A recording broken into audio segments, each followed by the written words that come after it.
نمیخواستم کنم باور رفتن تو چون سم بودش واسم. حالا جا من کیلشته تو بغلت میشه توضیح بدی یکم لاغل. من بودم عاشق اون تن لاغر، فکر نمیکردم باشی انقدر نامرد یا اینکه مهم نباشه تو واسه چی میاد سرم. روی شدش تلف ولی زمونه یاد داد دل کندن و دیدی کجاش حالا میشه بدتر. چرا انتخاب کردی راه سخت‌تر واسه این هنوز جا هست نرو. دوست دارم شب باشی تا صبح بغلم، قور بزنی سرم هیچ جا نرم. من یادت اون شبا داشتی بدن درد تا صبح نخوابیدم. قفل اون بدن من چند بارم ضربتو کردم بدلم. سرم هم داره میتره که کم کم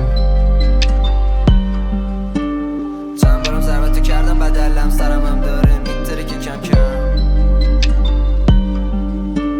رفتی چه آسون نداشتش باز خوردی و اونم کاری که کردم برات نیمدش به چشمت هیچیش تازه بودی ازم طلب کاری. هیچ وقت نتونستم کنم درکت، هیچ وقت نتونستی کنی درکم. میدونی اصلا چون که سخت درکم آدمو انتخاب میکنن ترکتن. دوست دارم برم دورشم نباشم تو این شهر هستم ولی تو باشی تو بغلم. بریم با هم دیگه یه جای دور، یه جای خوب، یه جای که توش وقتی پا میشیم خواب نباشه بینمون آدم سمی. نگیریم اصلا فازای منفی ولی تو فقط میخواستی دری. منم عصبی شدیم هم درگیر گفتیم به هم بد و بیرا. قلبم شد مثل ریم سیاه. چند بار بهت گفتم کوتا بیا حالا کوتا بیاد یکی که بشینه به قلبم. آخه جز خودت ندارم از تو هیچکی و اصلا گیر کردم تو این شبای سرد. هی سردردم رو میشه بدتر. نمیدونم سرت چیم بوده شقم آدمو دور کردن تو رو ازم. حالا جا لبات میاد سیگار رو لبام دم میگیرم. هی این فضا این فضای تلخی متای سنگ. چشام خون شده کلف بد مغزم رد داد تو این شبای سرد.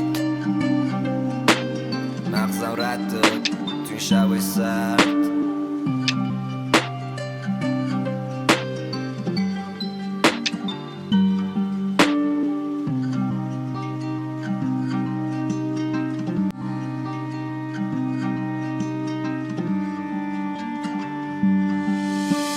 حالم خوب نیوا کردم چشامو دوست نرم بیام بیرون رخت خوابم نیستی و بهم بگو کی آرومم کنه جز سیگارم ها. الان کجایی یعنی آروم میشی تو هر بغلی؟ من که فقط خودتو میخوام. لعنت به این جدایی حقمون نبودش این خدایی. میگن سوجی تو در دیواری چقدر دادم این چشا رو. هی شب بیداری هی شب بیداری پا شدم سر صبح و دلتنگتم این طبیعی نیستش.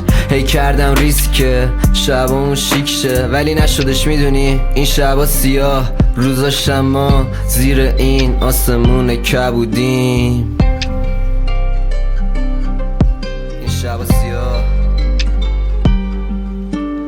طبقه هم کف وایسادیم دوست داریم بریم بالا و بالا. این سقف شلوغه و آسانسور یه دونه حالا. من دویدم پله رو بالا ندارم حوصله واسه این کارا. رد دادم آجی مغزم پا چیده انگاری توش میاد صدای آژیر. دوست دارم درم این شهر فقط نمونم توش. یه لحظه اصلا خستم داشتی میدونی اینجا بالا و وسن. چرا باید بیاد هی دست من رو دستم؟ چرا اونا این کارو کردن؟